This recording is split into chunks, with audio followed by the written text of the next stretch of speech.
2025 SLST 11-12 new update রয়েছে এই ভিডিওটা মন দিয়ে দেখো, আশা করি অনেক প্রশ্নের উত্তর পেয়ে যাবে।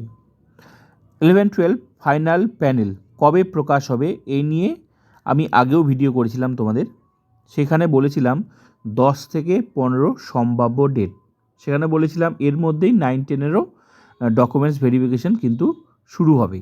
কিন্তু আজকে কলকাতা হাইকোর্টে এসএসসির উকিল মোটামুটি একটা সম্ভাব্য ডেট দিয়েছে 15ই জানুয়ারি এই প্যানেল প্রকাশের।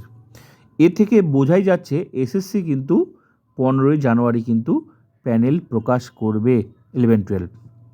তো অনুমান করাই গিয়েছিল যে এই 10 থেকে 15 জানুয়ারির দ্বিতীয় সপ্তাহে কিন্তু প্যানেল প্রকাশ হতে পারে। কেন? কারণ তোমরা জানো যেটা 7 জানুয়ারি হওয়ার কথা ছিল সেটা হয়নি, কারণ কিছু ক্যান্ডিডেট যারা ক্যাটাগরির জন্য আপডেটের জন্য কলকাতা হাইকোর্টে মামলা করেছিল, ভেরিফিকেশন শুরু হয়েছিল, ভেরিফিকেশন হওয়ার পর অনেক ক্যান্ডিডেট বাদ গেছে, তারপর তাদের কিন্তু ইন্টারভিউ নেওয়ার কিন্তু নোটিশ দিয়েছে এবং তাদের ইন্টিমেশন লেটার ডাউনলোড করার অপশনও কিন্তু দিয়েছে। তাদের কিন্তু 5 তারিখে দিয়েছে, সঙ্গে তাদের ইন্টারভিউ হবে 8 তারিখ।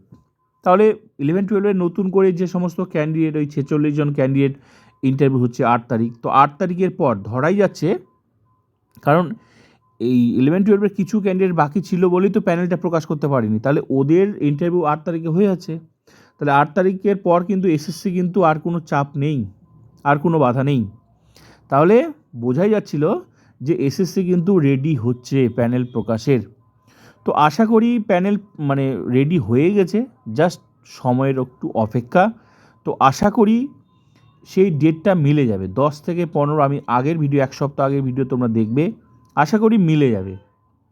তো 15 একটা সম্ভাব্য ডেট, আজকে কলকাতা হাইকোর্টে এসএসসির উকিল কিন্তু সেখানে একটা সম্ভাব্য ডেট বলেছে যে 15 জানুয়ারি ওরা প্রকাশ করতে পারে, সেভাবে একটা প্রিপারেশন নিয়েছে।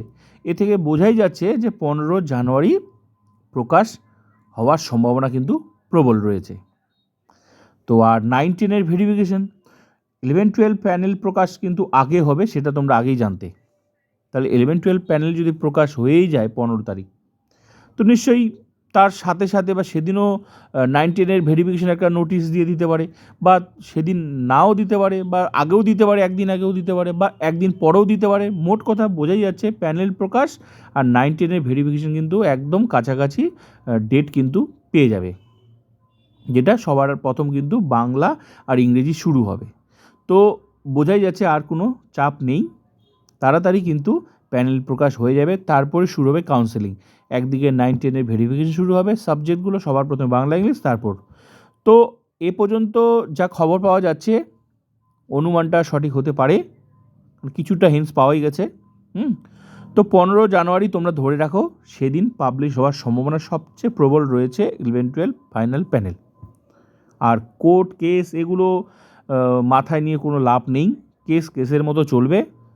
যা কিছু হবে গ্যাজেট অনুযায়ী হবে, রুলসের বাইরে কিছু হবে না।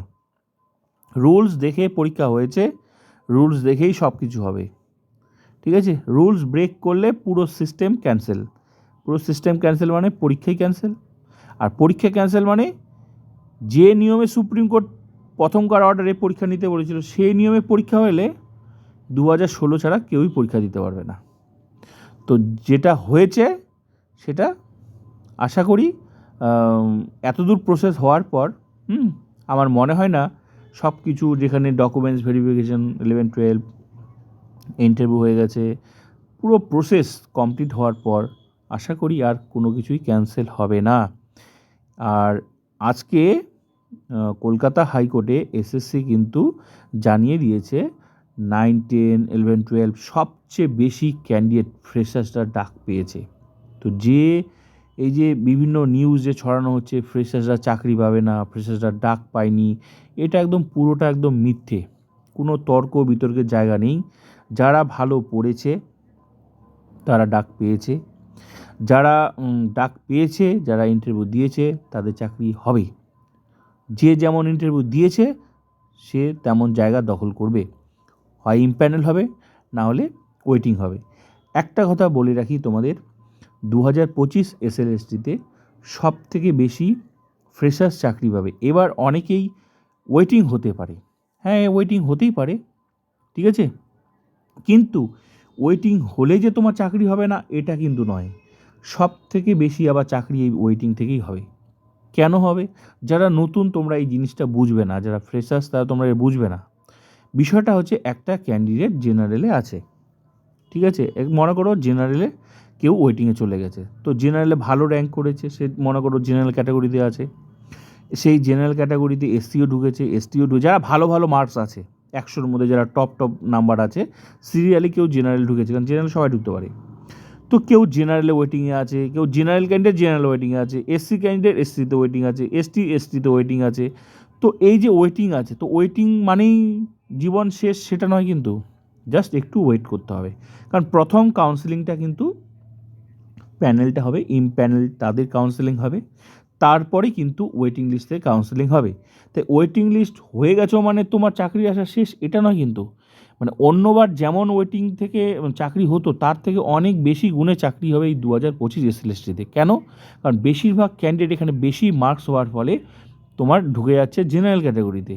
এর ফলে এসসিরও কিছু ক্যান্ডিডেট মনে করো এসসিতে থাকতে পারছে না, ওই কিছু ক্যান্ডিডেট আবার মনে করো জেনারেল, কিছু ক্যান্ডিডেট জেনারেল থেকে যারা হয়তো বেশি মার্কস পেয়েছে, বেশি বলতে কি যারা টপ থাকবে তারা তো জেনারেলে থাকবেই, কিছু ক্যান্ডিডেট জেনারেলে যাবে, কিছু ক্যান্ডিডেট ওয়েটিংয়ে যাবে, এসসি যাবে, এসটি যাবে, ওবিসি যাবে।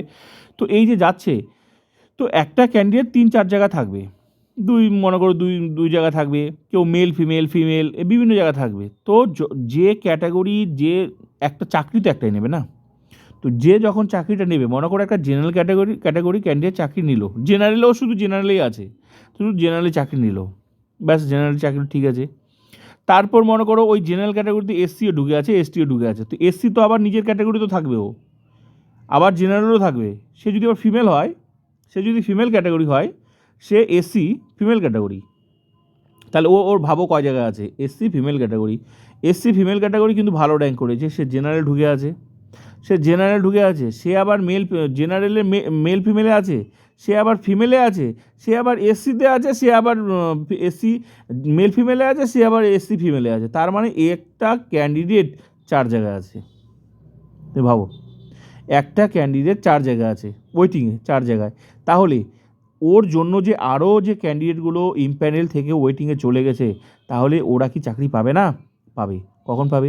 যখন এই এসসি ক্যান্ডিডেটটা জেনারেলে মেল ফিমেলে আছে, আবার ফিমেলে আছে, মানে ফিমেলের কথা বলছি আমি, একটা এসসি ফিমেল ক্যান্ডিডেট ভালো র্যাঙ্ক করে জেনারেল মেল ফিমেলে আছে, আবার ও ফিমেলেও আছে, জেনারেল ফিমেলেও আছে, আবার ও এসসি মেল ফিমেলও আছে, আবার ওই ক্যান্ডিডেট এসসি ফিমেলও আছে। তাহলে কত জায়গাও থাকতে পারে? 4 জায়গা থাকতে পারে একটা ক্যাটাগরি ক্যান্ডিডেট। তো 4 জায়গা থাকতে পারে, তো ওই ক্যান্ডিডেটটা চাকরিটা তো নেবে একটা চাকরি নেবে।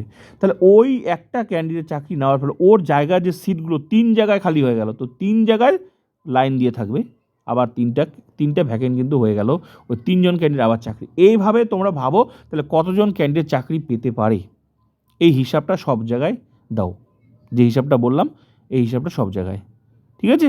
তো এটা ফিমেলের ক্ষেত্রে, আর ফিমেল আর মেলের ক্ষেত্রে 4 জায়গা হবে না, সে মনে করো সে জেনারেল হবে একটা মনে করো এসসি মেল, সে মনে করো জেনারেলে আসবে, মেল ফিমেল 1 জায়গায় হলো, তারপর 2 জায়গা, তাহলে একটা ছেলে আবার 2 জায়গা থাকতে পারে, মেয়েরা 4 জায়গায় থাকতে পারে। তো এরকম করে কেউ 2 জায়গায়, কেউ 3 জায়গায়, কেউ 1 জায়গায় থাকতে পারে। তো আশা করি আমি তোমাদের ফ্রেশার্স, সেটা ইন সার্ভিস হোক, সবাই কেউ ওয়েটিং হলেও সবথেকে বেশি চাকরি পাবে।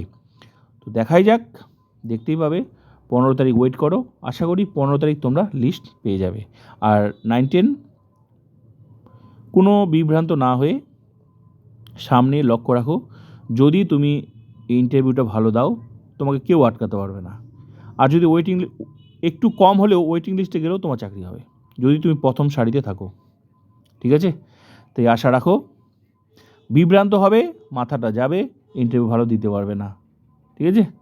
পরিশ্রম করো, ফল অবশ্যই পাবে।